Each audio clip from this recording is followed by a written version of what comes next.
धर्मांतरण के मुद्दे पर, लव जिहाद के मुद्दे पर भारतीय जनता पार्टी अपने मुख्य मुद्दे छुपाना चाहती है, नंबर एक। नंबर दो, घुसपैठियों की बात। अभी मैं लखनऊ की बात बता रहा हूं आपसे। लखनऊ की मेयर है सुषमा खरकवाल। सुषमा खरकवाल साहिबा ने कहा था लाखों बांग्लादेशी लखनऊ में हैं, लाखों, और स्पेशल ड्राइव चलाई। योगी जी ने कहा डिटेंशन सेंटर बनाएंगे, करोड़ों लोगों को इन्होंने चेक किया। मालूम है कितने घुसपैठिए निकले? एक आप है ना, और वो भी उसके कागज खत्म हो गए थे, वो अवैध रूप से कागज खत्म होने के बाद रहे। एक चीज ये हो गई। दूसरी बात ये हो गई, आपने घुसपैठियों का सवाल, जहां जहां चुनाव घुसपैठी है तो इनके रिश्तेदार हो जाते हैं। जहां झारखंड को आया चुनाव तो झारखंड में घुसपैठी, बिहार में चुनाव आ गया तो बिहार में हो गए। मैंने किसी को नहीं कहा। उसके बाद बंगाल में चुनाव आया कि भारतीय जनता पार्टी बेरोजगारी के मुद्दे पर चर्चा नहीं चाहती। इस तरीके के झूठ, छल, कपट, धर्मांतरण के नाम पर, कभी लव जिहाद के नाम पर। मैं आपको बताता हूं, अभी रमीज वाला केस भी, वहां पर जिस दिन इस केस में ना लगेगी, चार्जशीट लगेगी, उस दिन भी जरूर इस पे बहस कराइएगा। तब आपको वहां पर लव जिहाद का एंगल नहीं नजर आएगा, जब आपको वहां पे केजीएमसी की राजनीति का एंगल नजर आएगा। डॉक्टरों को बर्बाद कर दे रहे हैं ये लोग हिंदू मुसलमान के नाम पर। वहां पर जो पैथोलॉजी का केस है, मैं खुल के कहता हूं इस बात को, आज की डेट में पुलिस कह रही है इस बात को कि नहीं साहब वो एंगल है, वो एंगल है 50 के। इस केस को अगर पुलिस साबित करके दिखा दे, वो लड़का जो है उसको साबित करके दिखा दे कि वो जिहादी है या इस तरीके की कोई काम करता है, तो निश्चित तौर पर आप और हम दोबारा से, मैं आपके यहां सामने आकर के माफी मांगूंगा। गारंटी से कैसे कह रहे हैं? मैं इसलिए कह रहा हूं क्योंकि वहां पर वो जो राजनीति भारतीय जनता पार्टी की चल रही है, वहां पर अपर्णा यादव वर्सेस जो दूसरी महिला वहां पर बोर्ड की अध्यक्ष हैं, अपर्णा यादव खुद का तलाक से नहीं बच पा रही। ये क्या बात? मैं बताता हूं, ये क्या बात हुई? अब उनकी निजी जिंदगी में क्या हो रही, तो पर्सनल मैटर है। चली ना, तेरी भी जली ना। मैं आपसे अंजना जी, जब आपने कारण पूछे हैं तो कारण जानिए, और कारण अगर आप सवाल पूछना चाहती हैं तो जवाब सुनने का भी जांच तो पुलिस करेगी ना। तो जांच तो इसकी भी तो जवाब का मतलब ये थोड़ी है किसी पर सुनिए ना, आज की डेट में रमीज को तो आतंकी बना दिया ना। किसे बना दिया? बगैर उसको आरोपी को आप अपराधी कह रहे हैं ना। आतंकी कहाँ कह रहा है? आरोपी कह रहे हैं, सारे के सारे कह रहे हैं। मैं आपको बताता हूं आज की डेट में जिस तरीके से वहां पर ये सिर्फ और सिर्फ भारतीय जनता पार्टी के दो गुटों के, मतलब आप कह रहे हैं कि वो महिला गलत आरोप लगा रही है? वो महिला ही नहीं, शासन और प्रशासन उस सारी चीजों को गलत एंगल दे रहा है। आप महिला को जज कर रहे हैं, आप महिला को जज कर रहे हैं, आप बोल रहे हैं कि वो झूठ आरोप, और आप उसको आरोपी बना रही है। पुलिस आरोपी बनाएगी, ईडी आरोपी बनाएगी और सीबीआई आरोपी बनाती है। 0.03% केस के नाम कोर्ट में जाकर के खड़े हो पाते हैं। अंजना जी क्यों डिफेंड कर रहे हैं? नहीं कर रहा हूं।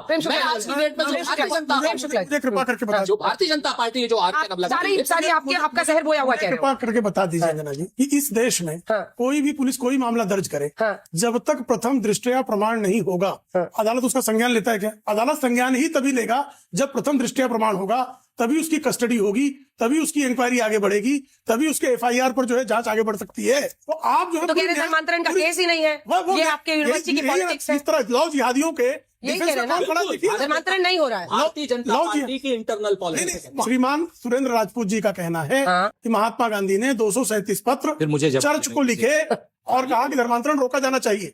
महात्मा गांधी के बाद 1950 से जो है 1950 से रिपब्लिक, भारत का रिपब्लिक के रूप में भारत, महात्मा जी आप ही ने कानून क्यों नहीं बनाया भाई? अगर महात्मा गांधी को 237 केस पता थे तो कानून क्यों नहीं बनाया? खिलाफ तो पहले क्यों नहीं बनाया? कानून क्यों नहीं बनाया? धाराओं में पहले से आपके वो है, कानून क्यों नहीं बनाया? किसने नहीं बनाया? ऑलरेडी हमारी भारतीय संविधान में है। क्यों नहीं? जबरन धर्मांतरण पर जो लोग अलग से कानून बनाया, आपने तो फिर 54 में 60 में धर्मांतरण के खिलाफ ऑलरेडी कानून है। दो चीजें बड़ी स्पष्ट हैं। पहली बात, स्पेशल मैरिज एक्ट को कोई अगर लव जिहाद का नाम देगा तो गलत है, और जबरन धर्मांतरण को अगर आप सीधे सीधे कोई प्रश्रय देगा, मैरिज होती है वो, जबरन धर्मांतरण को कोई प्रश्रय देगा वो भी गलत। और जबरन धर्मांतरण के खिलाफ देश में कठोर कानून है। भारतीय जनता पार्टी के लोग सिर्फ और सिर्फ मुख्य मुद्दों से ध्यान हटाने के लिए इस तरीके के मुद्दे लाते हैं, और जो कोर्ट में जाकर के 100% गिरते हैं। 100%। आप बताइए महाराष्ट्र में कितने, और मैं कानपुर में बता रहा हूं 12 केस मैंने बताया आपसे, जिम्मेवारी से कह रहा हूं, सारे केसों में कोर्ट से पहले पुलिस ने एफआईआर लगा दी, और उसके लिए कम से कम 1 सैकड़ा बहस सारे नेशनल चैनल्स पे हुई थी। कानपुर में जब ये लव जिहाद का मामला आया था, 12 केस, उस 12 केसों में क्या था, 2-3 महिलाओं ने आरोप लगाए, उनकी शादी की स्पेशल में शादी हुई है, तो आप सीधे सीधे से क्लियर हो गया। अंजना जी आप बात करते हैं आज से नहीं, वर्षों से जब भी किसी के साथ अन्याय हुआ है, चाहे किसी महिला के साथ हो, जबरदस्ती शादी कराई गई हो या उसका धर्म परिवर्तन कराया गया हो, जबरदस्ती कराया गया हो, तो कानून रहा है। सुनिए, कानून रहा है। लेकिन सार्वजनिक रूप से अखिलेश यादव ने ये मुद्दा उठाया हुआ, आपके नेता अखिलेश यादव जी ने ये मुद्दा उठाया हुआ कि हिंदू लड़कियों का जबरन धर्मांतरण हो रहा है। अगर मैं गलत हूं तो बता दीजिए। देखिए, ये बीजेपी के लिए मुद्दा है समस्या नहीं है, हमारे लिए समस्या है। फर्क इतना है, ये राजनीतिक मुद्दा बनाते हैं, हम चिंता है कि समस्या हो रही है। चिंता कहाँ करते हैं आप समस्या है क्योंकि समस्या का समाधान करना है। और आप कहाँ करते सुने ना, समस्या का समाधान की बात करें, ये क्या कर रहे हैं, ये क्या कर रहे हैं, ये क्या कर रहे हैं। वहां पे इनकी सरकार है, प्रशासन है, सारी चीजें चलती रहती हैं, सालों साल चलती रहती है। उसके बाद इंतजार करते रहते हैं जब कोई लड़की आएगी, शिकायत करेगी, उसके बाद ये कार्रवाई करेंगे, पुलिस का माहौल बनाएंगे, ये माहौल ज्यादा बनाते हैं। बाजारे गिनवाई, उसके बाद से अब बाजार पर भी नोटिस आ गया। आप लोग सो रहे थे क्या? जो चीजों के मामले होते नहीं थे उस समय, होते नहीं थे क्योंकि हम कानून व्यवस्था को दुरुस्त रखते थे, महिलाएं सुरक्षित थी। आपके महिलाएं सुरक्षित नहीं है, आपके यहाँ इस तरह का धर्मांतरण हो रहा है, इसका मतलब आपका प्रशासन फेल हो चुका है, आपकी कानून व्यवस्था फेल हो चुकी है, डर खत्म हो चुका है। तुम चुल्लू भर पानी में जाके डूब के आ जाओ। श्रीमान अनुराग भदौरिया पार्टी के हैं भाई। पार्टी के हिंदुस्तानी है, महाराष्ट्र के अध्यक्ष हैं। इनके मतलब उनके बेटे फरहान आजमी ने एक हिंदू से विवाह किया, किसी ने उसको लव जिहाद कहा? किसी ने लव जिहाद नहीं किया। विश्व हिंदू परिषद, शिवसेना, भाजपा, कोई संगठन क्या प्रदर्शन करने गया? राज बब्बर ने एक मुस्लिम महिला से शादी की, नादिरा बब्बर से, किसी ने उसको आपत्ति दी? कोई प्रेम करे और विवाह करे, अपना पहचान छिपा कर, आप किसी को फंसा कर किसी के साथ विवाह करें और ये मामला सामने आए तो उसको लव जिहाद ना कहा जाए। उसको धर्मांतरण क्यों ना कहा जाए? जबरन धर्मांतरण, जबरन धर्मांतरण भी है और लव जिहाद भी है। और लव जिहाद की टर्मिनोलॉजी मैंने बताया कि भाई ये केरला के श्रीमान अच्युतानंदन जो सीपीएम के मुख्यमंत्री थे, इनके नेता जो आता है मुस्लिम समुदाय के व्यक्ति को कुछ ही बोल देते हैं। शाहरुख खान को गद्दार बोलने वाले को आपने पार्टी से निकाला क्या? निकाला क्या आपने पार्टी से?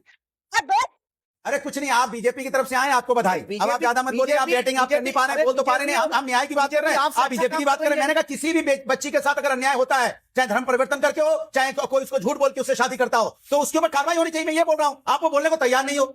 नहीं, हम आपसे ये कह रहे हैं, आप बात कर रहा हूँ, धोखा देना ही पाप है, धोखा देना ही क्राइम है समाज के अंदर में। किसी बेटी के साथ धोखा देकर अगर कोई शादी करता है तो उसमें क्राइम है ये, और आप मानने को नहीं तैयार हो।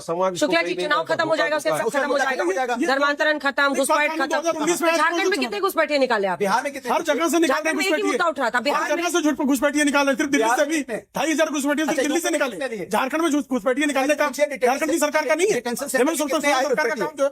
भाई साहब, योगी जी आपके नीचे बोलता हूँ, नहीं, आप कितने रोग क्या है आपको? नहीं, आपको रोग क्या है? रोग बीच में क्यों बोल रहे? राष्ट्रवादी, आप और राष्ट्रवाद, राष्ट्रवाद का रोग है। अरे आप राष्ट्रवाद का रोग है, राष्ट्रवाद। अरे निकाल देंगे आपको नेता चुराइएगा, ये भी आपका मुद्दा चुराएंगे। नहीं, अखिलेश यादव पार्टी से निकाल देंगे इनको। अरे मुझे चिंता है इनकी, खुद राष्ट्रवाद अरे कुर्ते की मुझे चिंता हो रही है। उनको हमेशा टिकट मिलता है, पता है कि नहीं? राष्ट्रवादी हो गए, आने वाली सीट से राष्ट्रवादी हो गए तो ये बचेंगे नहीं। अरे राष्ट्रवादी हैं, और हो सकता है राष्ट्रवादी में प्रमोशन हो जाए। आप तो बचोगे नहीं, राष्ट्रवादी बचेंगे, हो सकता है राष्ट्रवादी में प्रमोशन हो जाए। नमाजवादी ये बिक गई है गवर्नमेंट, अब गवर्नमेंट में कुछ नहीं है। बात तो सही है। केरल के हाई कोर्ट की बात तो कर रहे हैं, लेकिन केरल के उसी केस को सुप्रीम कोर्ट ने क्या किया था उसकी कोई बात नहीं कर रहे हैं। नंबर 1। नंबर 2, धर्मांतरण के खिलाफ अगर सबसे जबरन धर्मांतरण के खिलाफ अगर सबसे ज्यादा आज तक किसी ने काम किया है तो कांग्रेस पार्टी ने किया और महात्मा गांधी ने किया। 273 चिट्ठियां चर्च को महात्मा गांधी ने लिखी थी कि भाई यहां पर आप अपनी सेवा करिए, मिशनरीज को कहा यहां पर खाम खा के आप धर्मांतरण मत कीजिए। लेकिन भारतीय जनता पार्टी के लोगों की तो आदत है कि अपने मुख्य मुद्दों को इनके पीछे छुपाना है। 12 केस कानपुर में भारतीय जनता पार्टी के शासनकाल में अचानक से आए थे और आप सब लोगों ने बिल्कुल बड़ा हंगामा किया था उस वक्त, देख हो गया, ऐसा हो गया, ये धर्म परिवर्तन, ये लव जिहाद, वो हो गया। तो सारे के 12 केस कानपुर पुलिस ने, उसी योगी जी की पुलिस ने जिसने वो केस बनाए थे, उन्हीं योगी जी की पुलिस ने वो केस FR लगा दी, क्वेश कर दिए कि नहीं भाई कुछ नहीं हुआ है। आप सामने है। आज की डेट में जब झांगुर बाबा का केस आया था तो झांगुर बाबा के केस में लगातार 6,000 करोड़ ले लिया, 9,000 करोड़ ले लिया। आज की डेट में वो केस क्या हो रहा है किसी को नहीं पता, कहां पर है। इसलिए अच्छा हो गया, जल्दी से बारिश पटा जी आपके पास आ रहे हैं। धर्म के नाम पर अगर जबरन, और कई जगहों पर ऑर्गेनाइज तरीके से दिख रहा है, जैसे ये जिम वाला जो मामला है मिर्जापुर का जो आ रहा है, इस पर रोक नहीं होनी चाहिए क्या? आप नहीं मानते?